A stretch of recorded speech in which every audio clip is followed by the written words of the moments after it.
Chapter 13. School Hierarchy. The next day, at 8:00 am, the students were woken up by the sound of an alarm in the dorm rooms. It was the signal for everyone to get dressed and start the day. Once everyone was ready, they were to head down to the canteen for breakfast. When Quinn woke up, the system was the first thing that greeted him. Daily quest #2 has been completed. 5 EXP received 7510 EXP. Quinn was thankful for this convenient way of gaining 5 EXP without actually having to do anything but sleep. Suddenly, a rumbling sound came from his belly. He felt hungrier than he usually was, as if something was biting through his stomach. Must still be from the fight yesterday. The canteen was a large hall that was quite plain. In fact, while walking around the school on his own, Quinn became aware of how plain most of the school looked.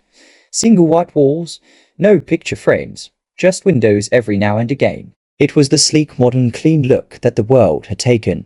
The canteen was filled with large tables that could seat 3 people on each side. There were no set seats in the canteen, meaning students were free to sit wherever they liked. Quinn noticed that low levels sat next to the other low levels, while the high levels sat with the high levels. His school life had just begun, and yet the social norm appeared to have already been established, just like it had been in his old school. When Quinn was waiting in line with Peter and Vorden, a student came late in toad queue. He nonchalantly walked past his peers and eventually cut into the line ahead of the rest. Not a single person said a word in protest.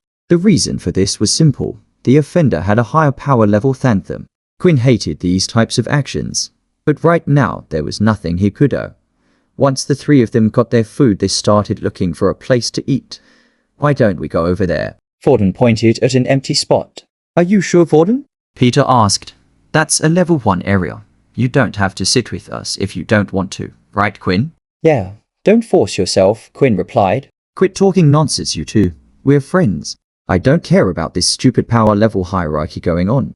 The 3 of them then went to sit down with the other lower levels on a table. The area slowly started to fill up, but not nobody else had decided to sit at the table. Everyone could see his high power level, so the other low levels wanted to stay away, fearing he would bully them. As soon as they sat down, Quinn started to dig in without any regard for table manners, eating everything that was given to him, even the bits he usually didn't like. "Hey, if you're not going to finish that, do you mind if I take it?" Quinn asked, his eyes on Peter's plate. "Sure, go ahead," Peter said, a bit surprised about Quinn's appetite. Quinn ended up not only eating all of his food, but also the leftovers from his 2 friends.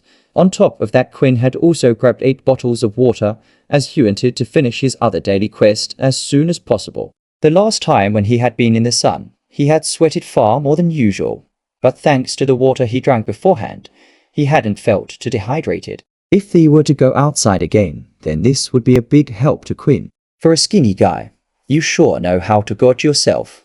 Vorden Teasel for Quinn had clearly eaten a lot. For some reason, he still felt a little pang of hunger that wouldn't quite go away. Luckily, it was bearable and didn't distract him too much. Daily quest number 1 has been completed. Reward 5 EXP 81 EXP. Now there were only 2 points separating him from his first level up. He could not wait to see what benefits it would bring him. As he thought about their system, he recalled that he had received the Inspect skill as an additional quest reward from his fight yesterday. He turned to Vorden and decided to use it on him. Name: Vorden Blade. Race: human. Ability: non-HP 1010 blood type here. Quinn paused for a second as he read over what he was seeing. For some reason, the system was stating that Vorden had no ability. "Hey, Vorden, can you still use Erin's ice powers at the moment?" "Wow, I didn't know you were so interested in me," Vorden said as he rubbed the back of his head. "Actually, my ability resets every day, and I haven't touched anyone today. Besides you two, of course. But you two are duds for my ability."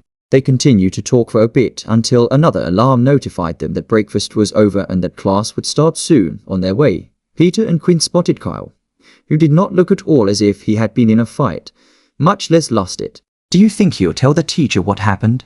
Peter whispered to Quinn. "I doubt it.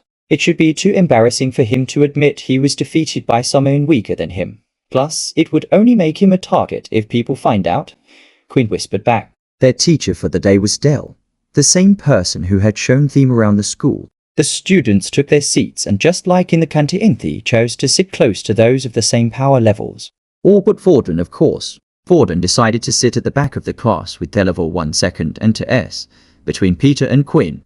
The other students noticed his behavior and quickly started to talk amongst themselves. What does he think he's doing sitting with those bottom feeders? I saw him sit with them in the canteen as well. Won't this cause a problem for the hierarchy at school? Won't the second-highest students start to do something? Yeah, if he keeps breaking the rules, then they will definitely step in. This focus on one's power level wasn't just a school thing. In fact, the school was the perfect example of how their society worked as a whole. With a higher power level, you would be guaranteed better jobs and better pay.